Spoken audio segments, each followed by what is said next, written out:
गरमातारू? चिल्ला चिल्ला एकदम थक जाइला तब जाके कुछ होला। का कहत हो? कुछ समझ में ना आवत है। तो के समझ में ना आई सुना। दिलवा के दुख राजा हम कहतानी, लागता गरीबी में बीती जिंदगानी।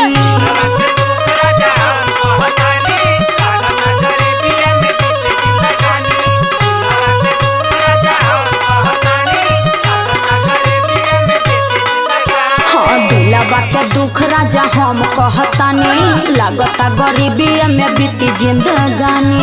कैसे करी बयान कैला ननका परेशान, आधा खत्म कर दिहल खाई के अरे खाई के।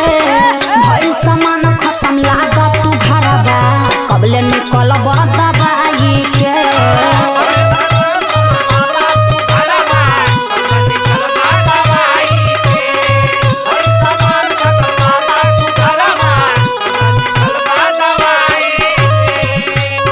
का कहलू है?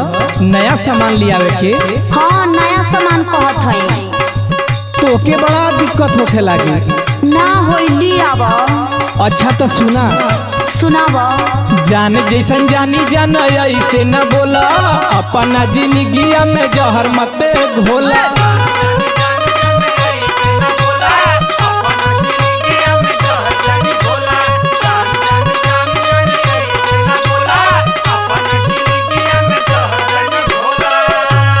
जान जैसन जानी जान ऐसे न बोला, अपना जिंदगी में जहर मत घोला।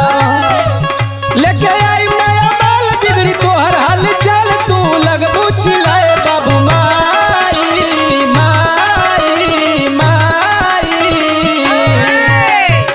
देख के अपना घर में सावत के, तो से न तनिको सहाय जा।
रही, लेकिन तू एकदम पहुंच जात हुआ। अच्छा ई बात है। हाँ ई बात है। का सोचनी का हो गए? सुनो बोला। शादी के पहले मचबला तू गरदा, अभी भी हमरे जैसा ना कोई मर्दा। अभी ना हमरे जैसा ना कोई मर्दा, अभी ना हमरे जैसा ना कोई मर्दा।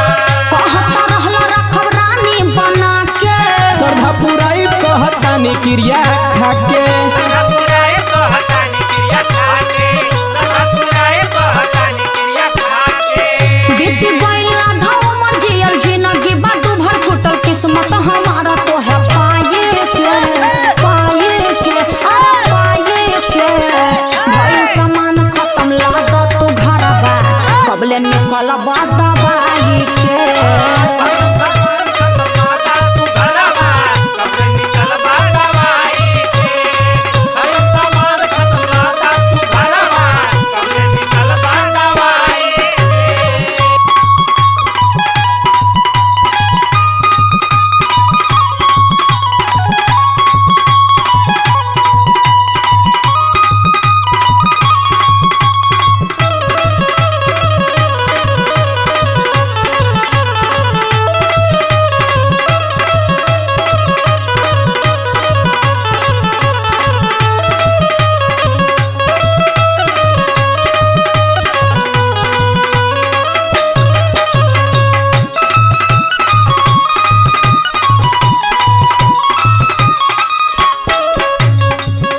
ऐसे मत बुलाइए जान, हम तो तोके बहुत चाहिला।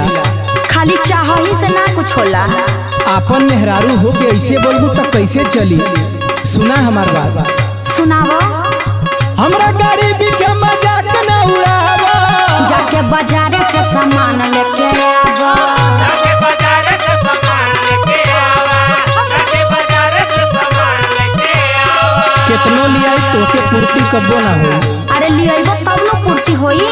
कितनो सामान लाई लगे तोहे कम हो। जानबैली खाली तोहरे बतिया में दम हो। खाली तोरे बतिये में दम बा, खाली तोरे बतिये में दम बा। सुना परवीन परवाना जैसे यार विधि बना नया नया चीज दे ले लुगाई के हम लुगाई के। भइल सामान खत्म लागत तू घरबा कबले निकलबा दवाई के। भाई सामान खत्म लादा तू घरवा, कबले निकलबा दवाई के। भाई सामान खत्म लादा तू घरवा, कबले निकलबा दवाई के। देख के अपना घर में सवत के तो से न तनिको सहाई हो। भइल सामान खत्म लागत तू घरबा कबले निकलबा दवाई के।